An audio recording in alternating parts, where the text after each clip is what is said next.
لاہور کے وسط سے گزرنے والی نہر کے کنارے کنارے اگر آپ چلتے آئیں، چاہے آپ مشرق کی جانب سے چلتے آئیں یا ادھر مغرب کی جانب سے چلتے آئیں، تو ایک ایسا علاقہ آتا ہے جو بہت ہی خوبصورت ہے۔ اس علاقے کا نام کیمپس ہے، جو کہ جانا جاتا ہے، ویسے تو یہ پنجاب یونیورسٹی کا نیو کیمپس ہے، لیکن کیمپس کے نام سے اگر آپ کسی بس والے کو، کسی رکشے والے کو کہیں گے کہ مجھے کیمپس جانا ہے تو وہ آپ کو سیدھا یہاں لے آئے گا۔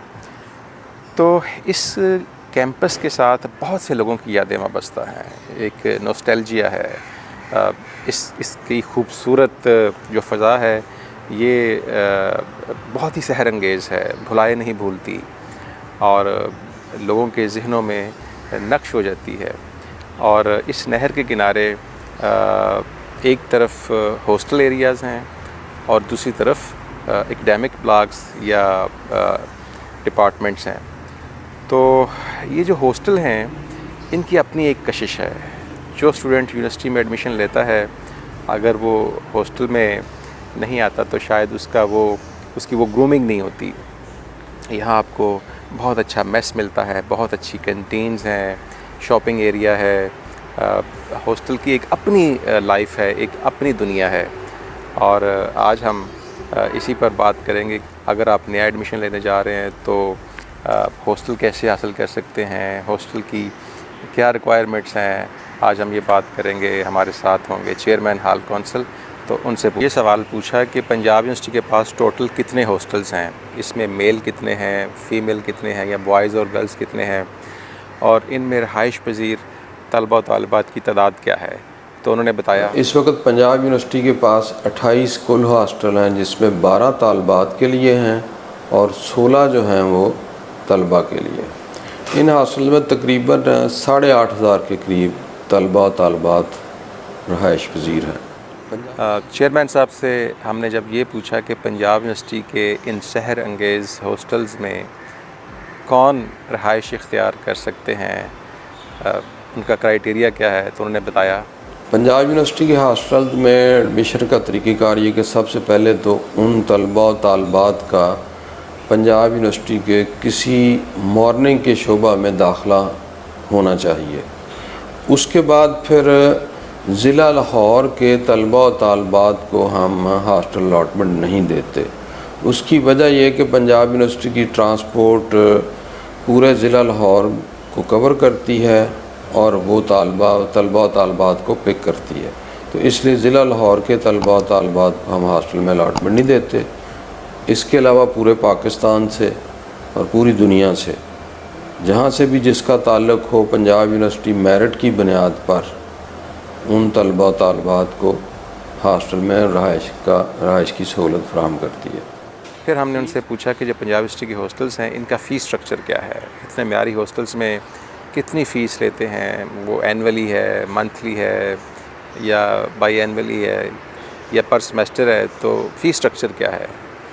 تو ڈاکٹر عابد نے بتایا فیس سٹرکچر بہت منیمم ہے، اس میں تقریباً 18 سے 19,000 روپے ہم سالانہ چارج کرتے ہیں ہر طالب علم سے، اور اس کے بعد وہ میس کا بل اس کا علیحدہ ہے، جتنا وہ میس لے گا اتنا اس سے وہ میس کی پیمنٹ لے لی جاتی ہے، لیکن جو رہائش کے چارجز ہیں وہ صرف 18 سے 20,000 روپیہ سالانہ ہے۔ اچھا دوستو، پنجاب یونیورسٹی کے ہاسٹلس کی جو ایک وجہ شہرت ہے وہ اس کے میس ہیں۔ بہت ہی معیاری اور سستا کھانا یہاں پر میسر ہوتا ہے۔ اتنے بڑے میس کو، اتنی بڑے تعداد میں کھانے کو، میس ہال کو مینیج کون کرتا ہے؟ تو یہ ایک بہت ہی امپورٹنٹ کویسچن تھا کہ میس ہالز کو مینیج کون کرتا ہے۔ تو چیئرمین صاحب نے بتایا اس میں طلبہ اور طالبات کا دونوں کا مختلف طریقہ کار ہے۔ طلبہ جو ہیں وہ میس کمیٹی بناتے ہیں، وہ میس کمیٹی ڈیسائیڈ کرتی ہے کہ خریداری کہاں سے کرنی ہے، کیا خریداری کرنی ہے، اور وہ خود ہی میس مینیج کرتے ہیں، اور مہینے کے بعد جتنا بھی خرچ آتا ہے اس کو وہ ٹوٹل حاضریوں پہ ڈیوائیڈ کر دیتے ہیں کہ ٹوٹل اخراجات جتنا بھی ایک مہینے کے اندر کسی ہاسٹل کا خرچ آتا ہے میس پہ، اس کو حاضریوں پہ ڈیوائڈ کر دیتے ہیں اور وہ حاضری نکل آتی ہے، اور جتنی ایک طالب علم نے حاضریاں لی ہیں اس سے ملٹیپلائی کر کے اس طالب علم کا ماہانہ میس کا بل بن جاتا ہے۔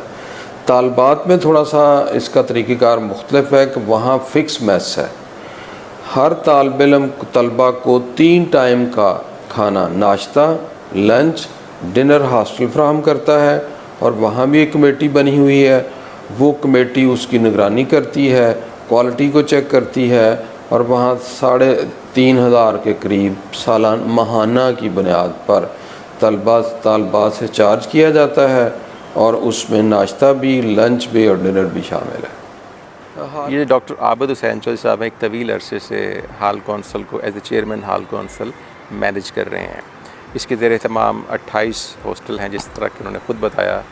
تو یہ ہال کونسل ہے کیا، اس کی کمپوزیشن کیا ہے، اس کے ممبرز کون ہیں، اس کے انتظام اس کا کیسے کیا جاتا ہے؟ تو ڈاکٹر صاحب نے بتایا ہال کونسل پنجاب یونیورسٹی کی اسٹیچوٹری باڈی ہے۔ اس کے ممبران ہر سال ہال کونسل کی باڈی بنتی ہے، اس میں 2 سنڈیکیٹ کے ممبرز ہیں، 2 نامینیشن وائس چانسلر صاحب کی طرف سے ہوتی ہیں، اور روٹیٹ کر کے 2 سینئر سپرڈنٹ، 2 سینئر وارڈن میل کی طرف سے، اور اسی طرح سے 2 وارڈن، 2 سپرڈنٹ فیمیل کی طرف سے۔ تو یوں یہ باڈی ہال کونسل کی سپروائزری باڈی بھی ہے اور اسٹیچوٹری باڈی بھی کے طور پہ کام کرتی ہے۔ یہاں پر ہزاروں طلباء و طالبات رہتے ہیں، ظاہر ہے کوئی نہ کوئی مسئلہ ہوتا رہتا ہے، کبھی نعرے بھی لگتے ہیں، کبھی ہلکے پھلکے جلوس بھی نکلتے ہیں، ایک ینگ بلڈ ہوتا ہے، جوش و جذبہ ہوتا ہے، وہ نعرے بھی لگاتے ہیں۔ تو مسائل کیا ہیں؟ اتنی بڑی ایڈمنسٹریشن کو مینیج کرنے کے ایشوز کیا ہیں؟ تو ظاہر ہے کہ بینگ اے وارڈن مجھے بھی کچھ چیزوں کا ادراک ہے، لیکن جب یہ سوال ہم نے چیئرمین ہال کونسل صاحب سے پوچھا تو ان کی نظر میں ہاسٹل ایریاز میں جو ایشوز ہیں وہ انہوں نے بتائے۔ یہاں پر پنجاب یونیورسٹی کے ہاسٹلز میں بہترین سہولتیں میسر ہیں، نیٹ فری موجود ہے، لائبریریاں موجود ہیں، اور جو فلٹر لگائے ہوئے ہیں، فلٹر کا پانی موجود ہے۔ لیکن مسئلہ اس میں جو سب سے زیادہ مسئلہ پیش آتا ہے وہ یہ ہے کہ یہ ہاسٹل اب دن بدن اوور لوڈ ہو رہے ہیں، اور اس کی وجہ سے وہاں جو موجود سہولتیں ہیں وہ ناکافی ہوتی جا رہی ہیں، کیونکہ تعداد بڑھ رہی ہے اور یوزر بھی بڑھ رہے ہیں۔ اس لیے اس طرح کے مسائل کا سامنا رہتا ہے، جی نیٹ کے سگنل ٹھیک نہیں آ رہا ہے، پانی کی کمی ہے، اور کامن روم کے اندر سہولتیں کم ہیں۔